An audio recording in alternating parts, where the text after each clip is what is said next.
Congrats. How's that feel? It's heavy. I'm like trying not to drop it. Yeah, but it's awesome. It's a good heavy. First time something's heavy on my shoulders and it feels good. You're very emotional afterwards. I was, yes. On top of losing my voice. I was sad too because I was planning on going karaokeing after this, but I kind of lost my voice, so.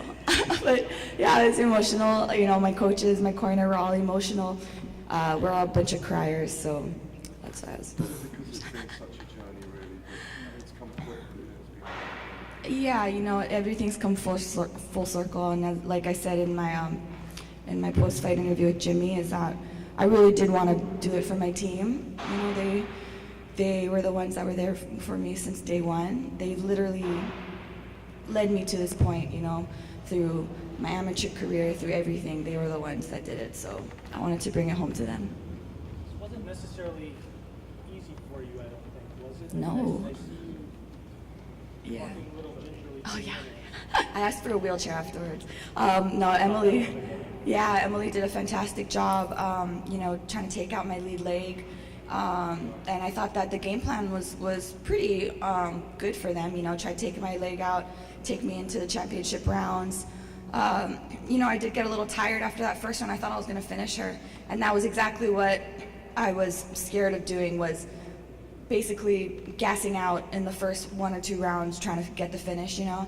So after that first round and I sat down in my corner and I did feel tired, I was like, all right, you know, gotta take a step back. Second round just felt more relaxed and then got my win back. So, but yeah, no, their game plan was good. Just try to take out my front leg, and you know, if you guys see it, it's all torn up. So good job on her end for doing that.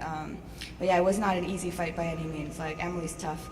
I was going to ask you about that second round. I was going to ask if you were tentative because of the leg kicks, or if you were waiting back, wanting to take her into the deeper rounds. So, you know, it seemed odd that you were not as active in that round. Yeah, I think it really was because I was just nervous about gassing out.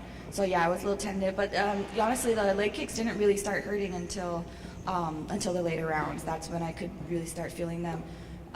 But you know, too, I was feeling good on my feet. So, you know, everybody says I'm not a striker. Everybody says I don't have any hands, or at least people on the internet were saying that. And I shouldn't be looking at the internet before my fight, but I did, and I'm like, these people, I'm gonna show them that I can strike, you know. So, yeah, I was just feeling comfortable on my feet too. So that's why, you know, second round I think was all on our feet. Once the 5th round came around, was it like, okay, I don't have to leave anything in the reserves, I can just go full bore, and that's what kind of led to the finish? So in between, or right before the last round, I was sitting in my corner and I asked them, I was like, am I winning right now? You know, because you don't really know when you're in the fight. And they're like, yeah, you have all 4 rounds. I'm like, okay, that's kind of cool. So, you know, going into the 5th one, I was confident. And at that point too, honestly, like, I knew she wasn't going to give up a takedown.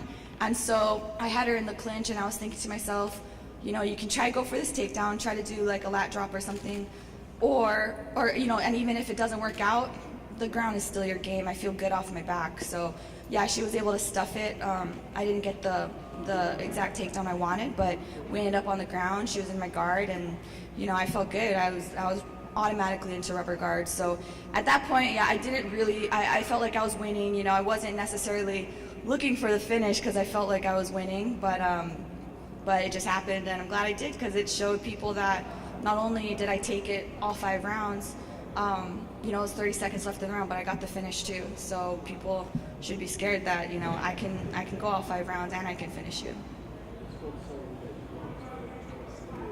Uh-huh. Mm-hmm.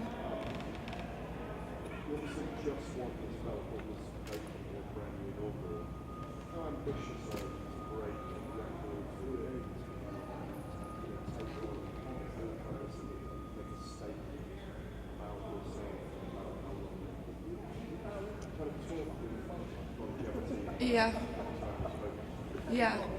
And, you know, longevity, I think, too, is being smart. You know, honestly, like, people are asking me, like, oh, are you going to fight on the LA card at the Forum? I'm like, no way. I'm going to relish in this for as long as I can. I'm going to, you know, hang out as the champion. I don't have any need to fight immediately, you know, and defend the belt. Like, I'm good.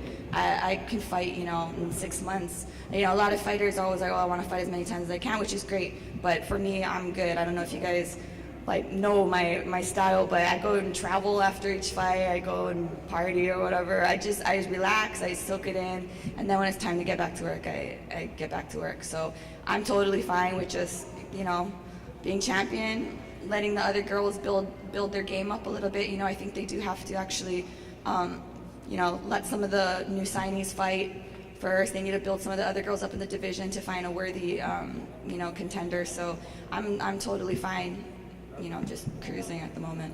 Where are you traveling after this one? I am actually, so I'm going to be finishing my teammate Liz Carmouche. She has a fight coming up in December, so I'm going to go back, help her finish her camp, and then after her fight, I'm going to be going to New Zealand, get some more tattoos. You guys will see next time. And you mentioned karaoke, and that's off the table now, but Yeah. what's your go-to song? Are you ready for this? Oh gosh, I don't even know if I could do it. You were working as a waitress in a cocktail bar when I met you. Yeah, that's my go-to song.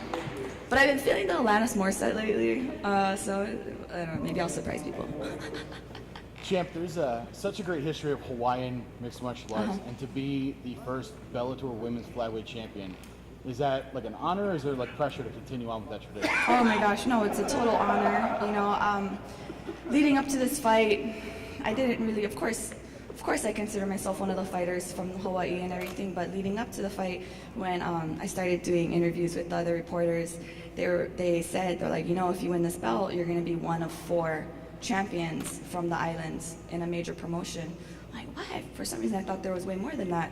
But they said BJ Penn, Max Holloway, Angela Lee with one FC, and then me if I win the belt. So that in itself kind of made me like, oh my goodness, this is kind of a big deal now, you know? So yeah, it's so much honor though. You know, I love my Hawaii, I'm always repping them. You know, even though I live in the mainland, I'm still a local girl 100%. So yeah, I love being their champion. Have you spent time just like staring at that belt, how beautiful it is? Not yet. Yeah, I'm gonna sleep with it. Pretty sweet. But I'm actually sending it back home. Normally, I stay a couple days after my fight up here because, you know, my family came up from Hawaii, so we do some touristy stuff. And at my last fight in Connecticut, we actually got some of our stuff stolen. So they broke into the car and stole, you know, a couple laptops or whatever. So I told Manolo, I was like, Manolo, you're taking the belt back with you on the plane. I'm not going to take any risks, you know. So, and then, you know, we're going to go do the Amish tours, and I don't know if I want to carry this to the Amish people. So that's it's going back on the plane with Manolo. But yeah, it's pretty beautiful. I'm probably going to sleep with it at night. All right. Thank you, Ilima. Good. Thanks, guys.